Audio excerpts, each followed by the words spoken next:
Sarah, now the only woman left in my life. Bile was an improvement over my fists, but if I wanted to carry something else, I'd have to drop it first.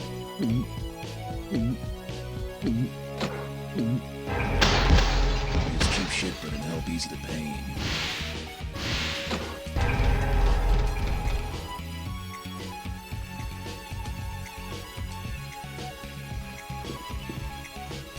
Every punk and lowlife in the city was crawling out of that hole to find me. I'd have to use everything around me to survive.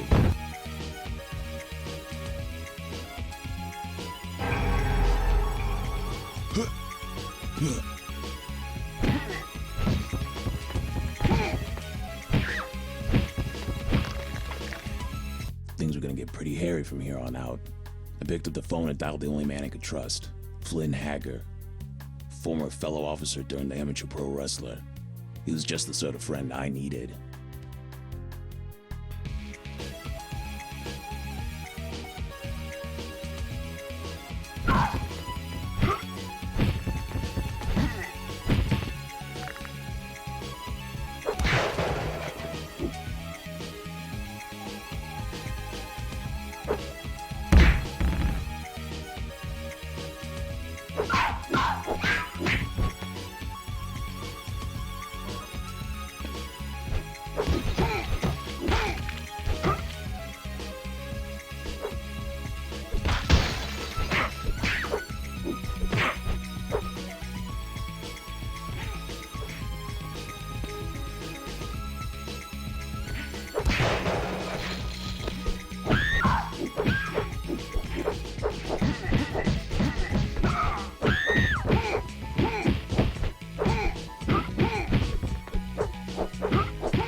Nothing goes down in this neighborhood without passing his ears, and he had some information I needed.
Jerry talked, so full of shit he was farting at the seams.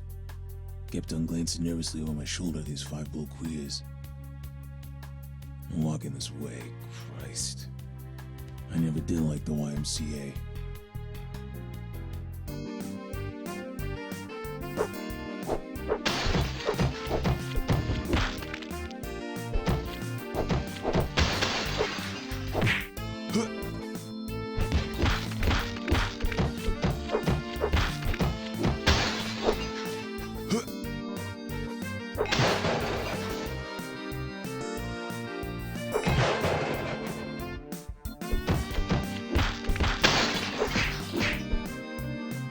The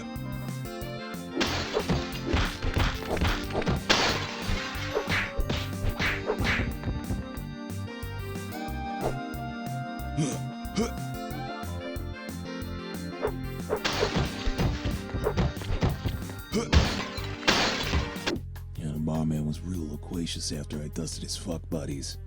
Said I had a nice ass for a washed up old Jake. More importantly, he said his friend downtown might have the information I want. For a price. Told him to call me a cab and shake me 2 fingers of bourbon if he could find a bottle that wasn't smashed.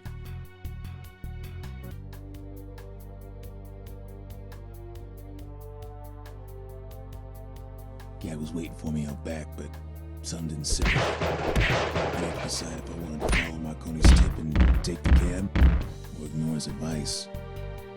Mob's not well known for honesty. All he was saying, beat the information out of him.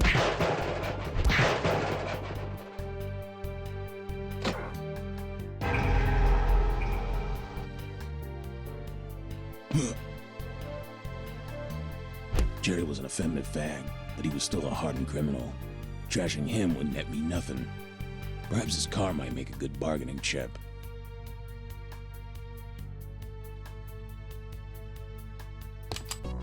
I decided to go it alone. I didn't need tips from anyone. Hopefully a piece of the trail would land in my lap.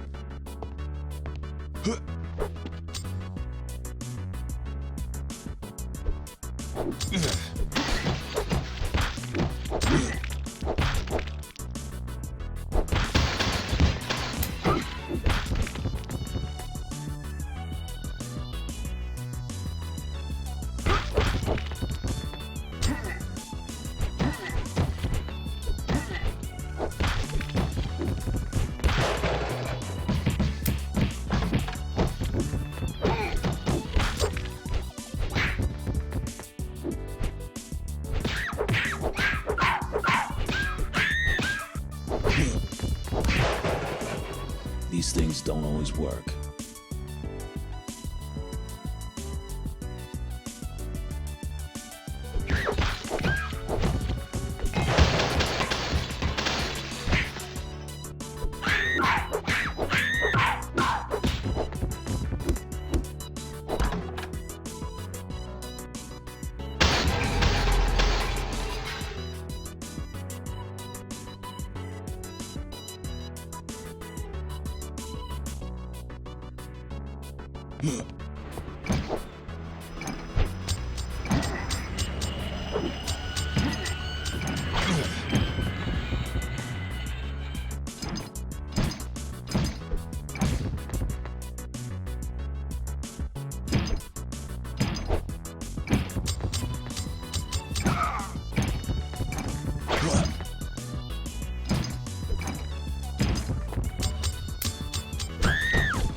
Things were gonna get pretty hairy from here on out. I picked up the phone and dialed the only man I could trust, Flynn Hager, former fellow officer turned amateur pro wrestler. He was just the sort of friend I needed.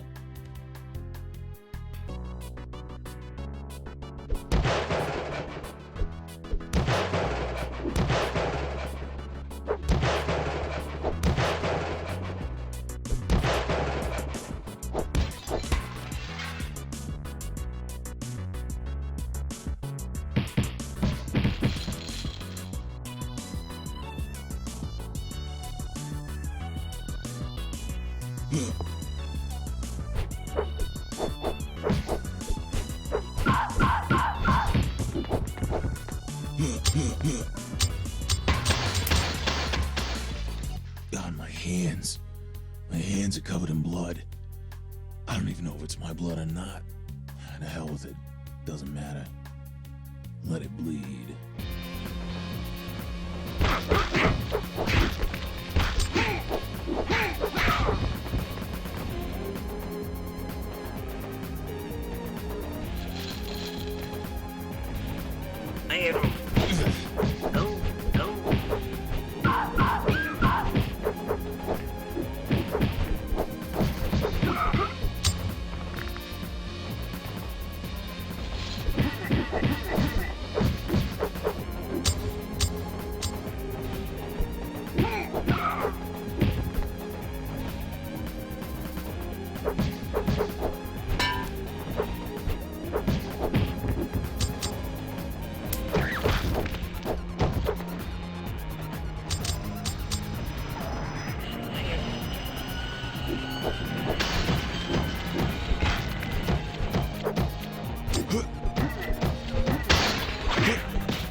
There's too many of them to fight.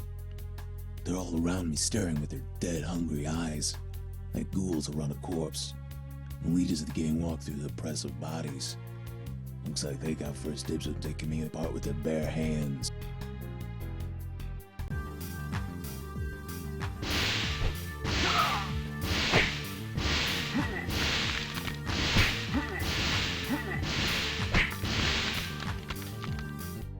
I can't go on. I can't. I can barely move. I'm beat. I've lost her. A beautiful girl. She's gone far away from here. The trailer's dead. She's dead.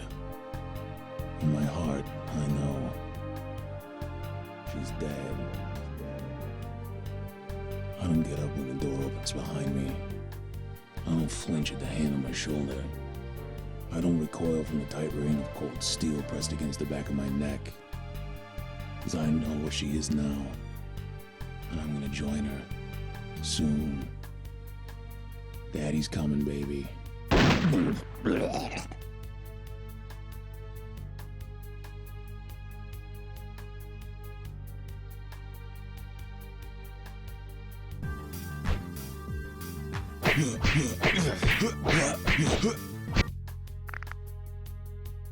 It goes black.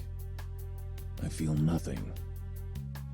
Not even the scarce beating they administer after I'm unconscious. But I'm alive.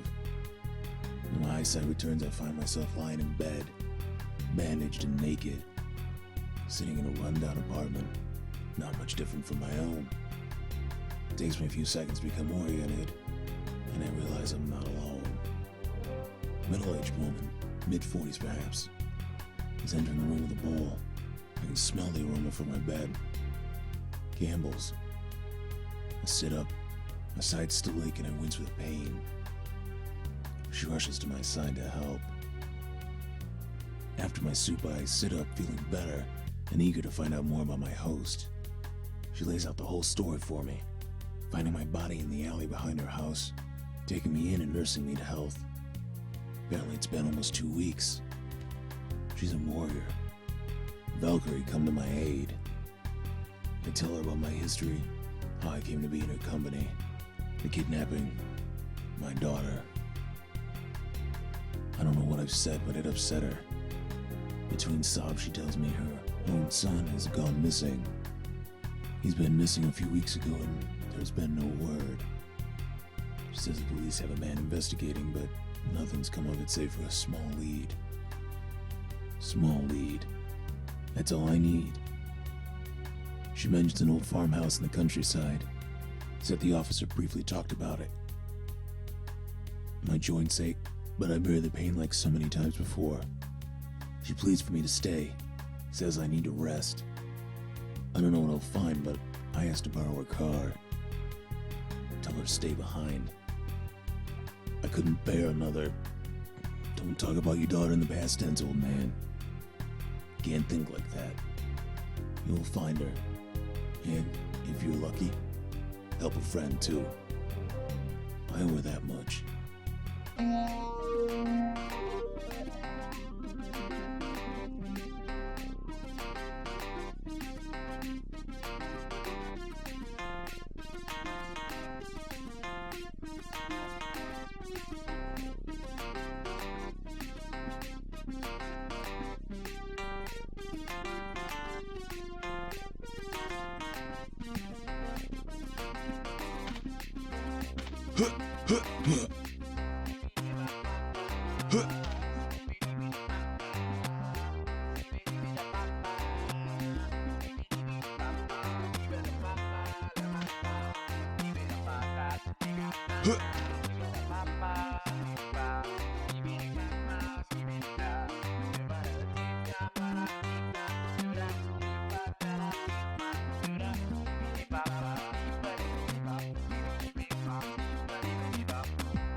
Something told me this wasn't gonna be that easy.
With all my strength, I strike the crumbling rock wall with my shovel. Stones break free and I shatter and fall to the ground, releasing a plume of dust, soil, and concrete. Cover my mouth and cough wretchedly from the debris as I inhale a mouthful of the cloud. After the fog clears, I'm blown away by what lay before me. Tied to an old wooden chair, barely conscious, sits a member of the New York's finest. As I lean closer, I notice the badge of Sergeant Johnson. Sergeant Gary Johnson. An old colleague of mine from the force. We used to cross paths in the illegal arms department. I tug at his bindings and help him to his feet. He tells me he's investigating a child disappearance when he was struck unconscious and tied up in the basement, barely alive. He fills me in on what he knows. Whoever lives here is one dangerous, sick son of a bitch. Dozens of cadavers and lost children are kept here. Frozen, buried, eaten. Cannibalism, pedophilia, you name it, it happened. I helped Gary back to the squad so he can call for backup. I'm not finished here just yet. For some, incarceration isn't justice. And for others, death is too kind.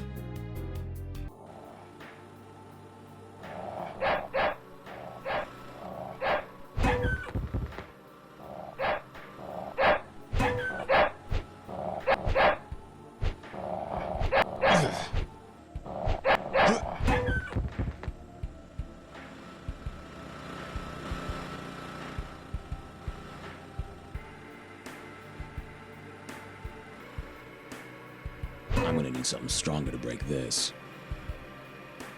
I'm gonna need something stronger to break this. I'm gonna need something stronger to break this.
Through the fog, I see a hulking behemoth striding my direction.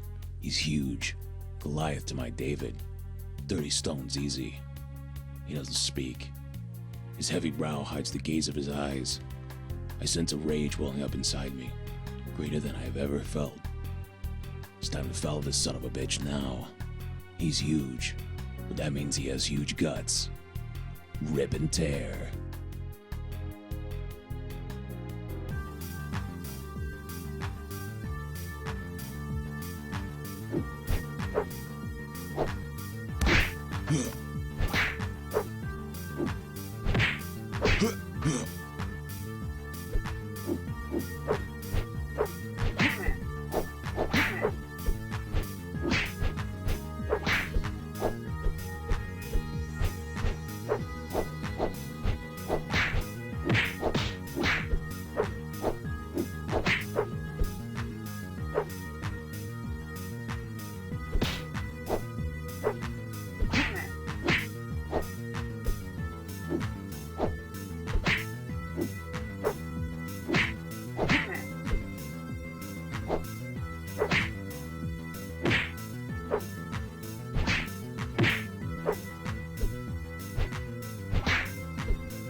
I strike the corpse's head over and over again until there's little left but soft chunks and enough teeth for dental identification.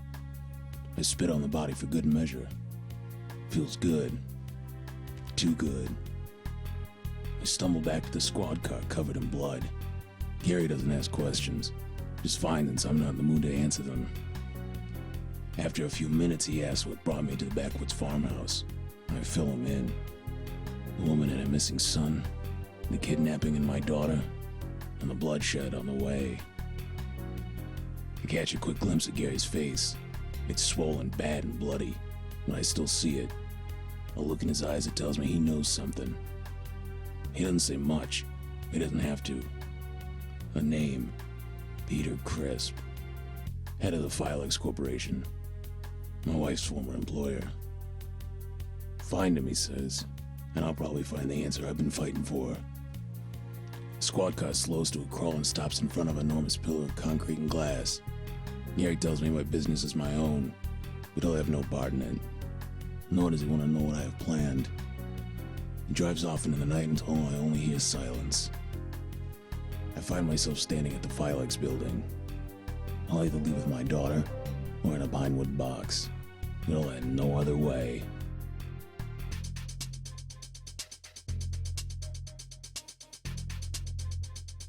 There he is! Kill! Point out your weapon!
Lay down your weapon!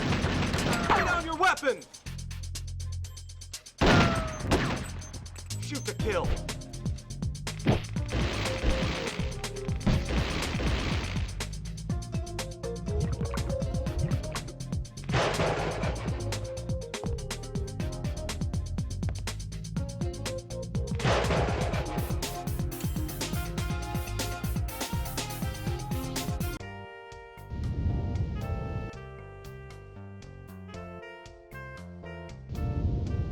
There he is! Drop him! Shoot to kill!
Lay down your weapon! Lay down your weapon!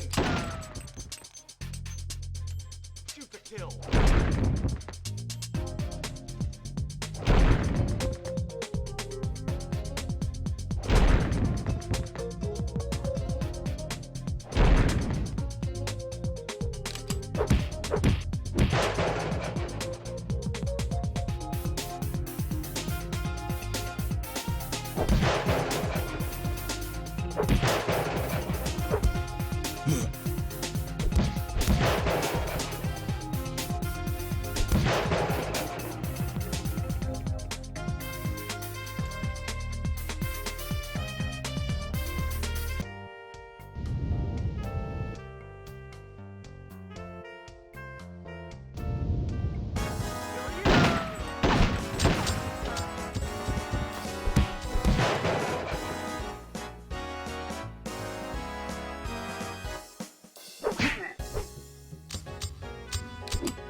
There he is!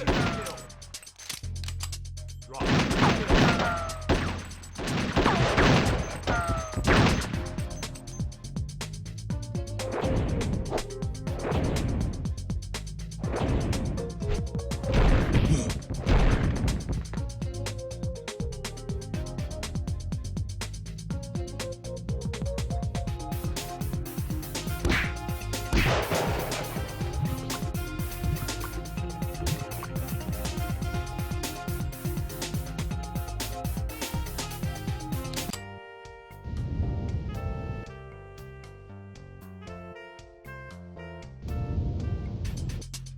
Shoot the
weapon!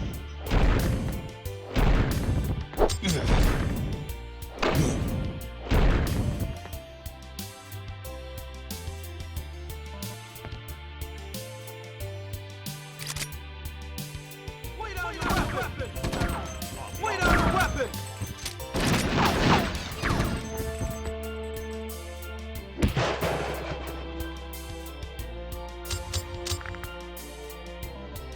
There he is!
Lay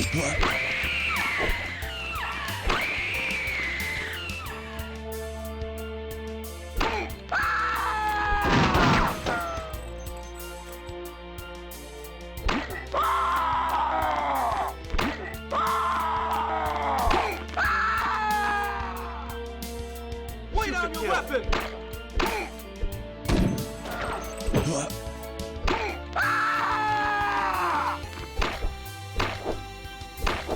The security taken care of. I'm free to head upstairs.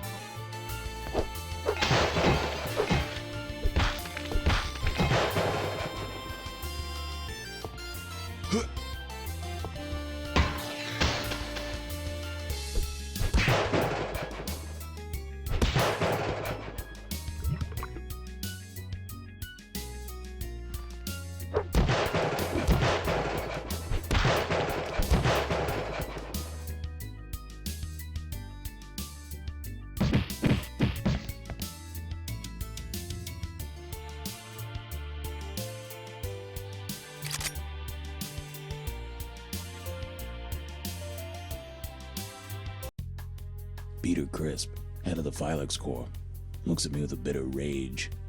On his lap sits my baby. Oh God, she's still alive. Crisp barks at me like a rabid dog, foaming and screaming something about me. But I'm not listening. I'm preparing myself for the big kill. I take a step and Crisp begins talking again. This time, for some reason, I listen. He lays it out for me, and it hits me like a Mack truck, but hurts even more. He explains it all. Our late nights, the infidelity and affair, but more importantly, my baby girl. His baby girl. No, it couldn't be true. I collapsed to one knee. It's too much to take in. He goes on about my drinking and terrible parenting. He doesn't want her living in that world. He shouts for security and I realize it's over. No. She's mine. I haven't come all this way to give up. I'll do it for you, baby. Things will be different from now on, I promise. All I need to do is get you back. It's time to go home.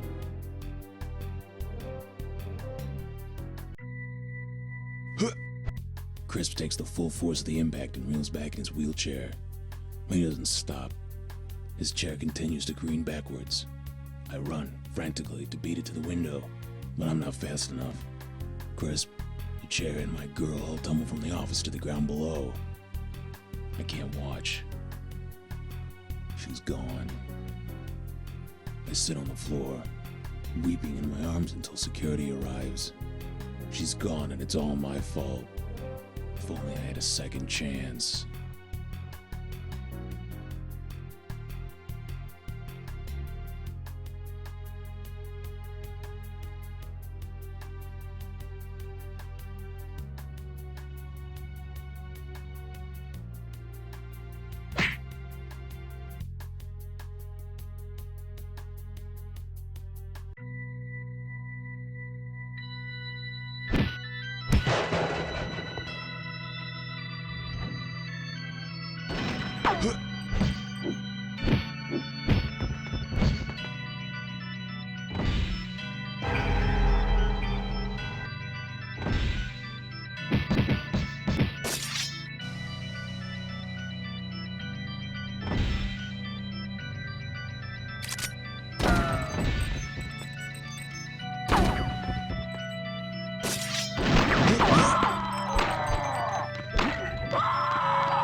Crisp stares in astonishment.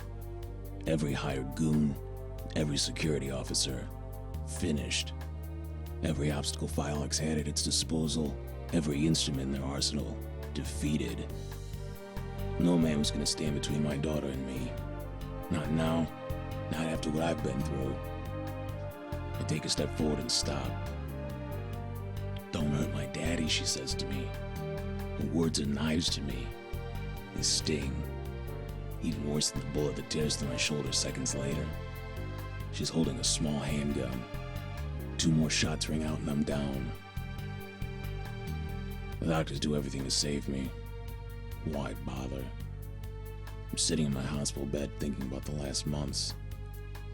I'm strung up to a dozen machines.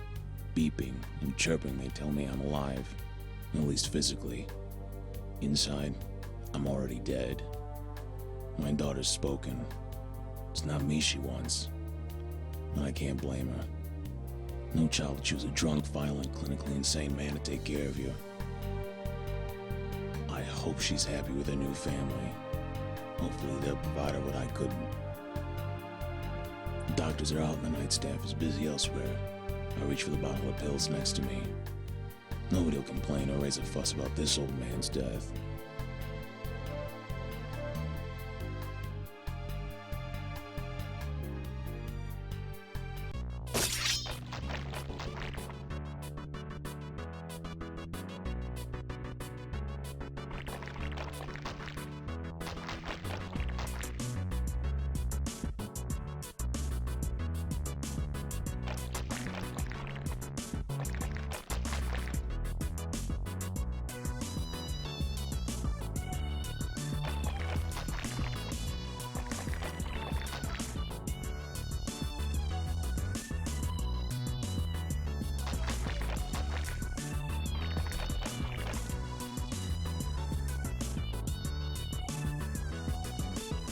Vigilante, time to up the ante.